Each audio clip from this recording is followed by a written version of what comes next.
Well, everyone, welcome aboard Dragon. My name is Doug. Next to me is Bob. You probably know him. We're so glad to be with you this evening and welcome you on board Dragon. Got a couple things we want to talk about first before we kind of show you around. The first is kind of a tradition we've had over the years with spacecraft going way back to the Mercury era. And then a tradition that's been carried on ever since with all our space vehicles, including the Soyuz. We're given the honor to name this capsule. I know most of you at SpaceX especially know it as Capsule 206, but I think all of us thought that we could maybe do a little bit better than that. So without further ado, we would like to welcome you aboard Capsule Endeavour. We chose Endeavour for a few reasons. One, because of this incredible endeavor NASA, SpaceX, and the United States has been on since the end of the shuttle program back in 2011. The other reason we named it Endeavour is a little more personal to Bob and I. We both had our first flights on Shuttle Endeavour, and it just meant so much to us to carry on that name. That's what we decided to go with. So we hope you enjoy that name, and once again, welcome on board. Well, good evening, everybody, and welcome aboard Endeavour, the SpaceX vehicle headed to the International Space Station. Today, we accomplished the first flight off the Florida coast in quite some time, and Doug and I were really proud to have an opportunity to be a part of that. We're doing it in a brand new spaceship, a spaceship that's a lot different than its namesake Endeavour, the space shuttle, in that it has touch display screens that allow us to accomplish most of the interfacing requirements that we have. We'll have if Doug pans over and points at the display in front of me, you can see the forward view that we had during the maneuvers that we most recently did. You can look out the window. It looks like the centerline camera doesn't have a lot of content on it now. We're kind of pointed into space so that the windows can see the Earth below us. But we've got the capability to interface with the vehicle, and it's kind of interesting. There's a command. This little button over here is actually what the commands are for our displays. One thing that does get lost is there is a extensive button panel down below as well. So over on this side, we can turn the displays on and off, as well as send some commands for some contingency situations. On the other side, we have the ability to deploy chutes and things like that on entry. So we do have some buttons, but the primary interface is these displays. So nice, new, modern cockpit that we've got for our compared to our namesake, the Space Shuttle Endeavour.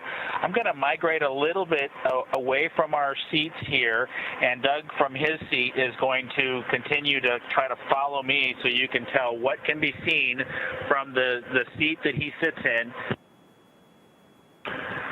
So from his seat, when he is inside in the vehicle, strapped in, this is what his view actually looks like. You can see a window off to the one side. We each have a window that we can view out and see what's going on outside.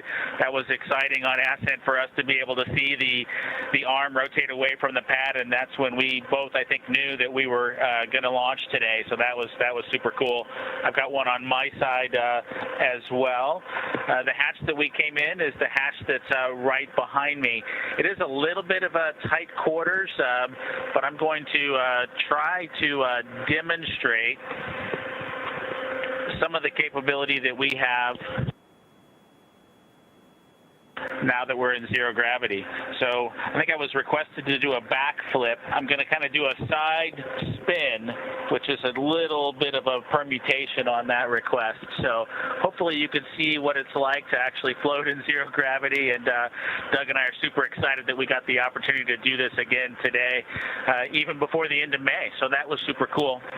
We did, it turns out, end up with one stowaway on board our vehicle when we launched today.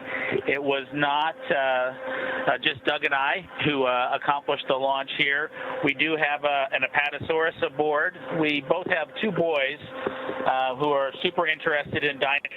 and we collected up all the dinosaurs between the two houses, and Trimmer, the Apatosaurus, got the vote from the boys to make the trip into space today with us. And so that was a super cool thing for us to get a chance to do for both of our sons, who I hope are super excited to see their toys floating around with us on board. I'm sure they would rather be here given the opportunity, but hopefully they're proud of this as well.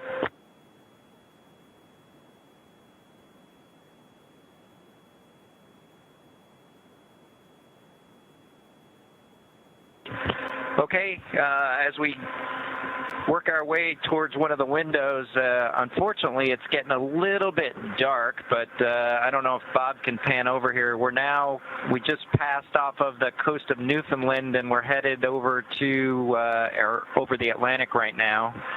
I don't know if you can get a good picture of that.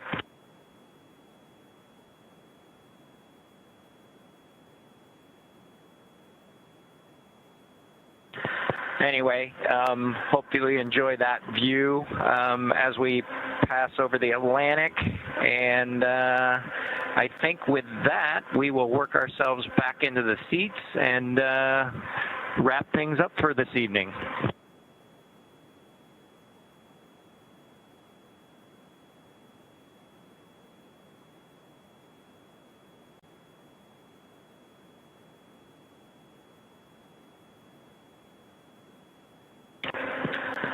So Doug's there making a nice big smile for the camera. I hope you enjoyed the trip today with us on board the Dragon capsule Endeavour with our friend Trimmer, the Apatosaurus, and Doug and I. We just would like to thank SpaceX, we'd like to thank NASA, and we'd like to thank the American people for the opportunity today. And we're really proud of the entire team that was able to accomplish human spaceflight again from the Florida coast. Just a wonderful experience. Doug and I are just so proud to be a part of it, and just want to thank everybody who gave us this opportunity and worked so hard to make this happen today. So with that, I think it'll be good night from Capsule Endeavour. Good night to everyone at NASA, at SpaceX, and the United States, and congratulations to the teams that got us into orbit. And we're looking forward to seeing Chris Cassidy and his Russian colleagues on board the International Space Station tomorrow morning. Good night, Megan and Theo. And Karen and Jack.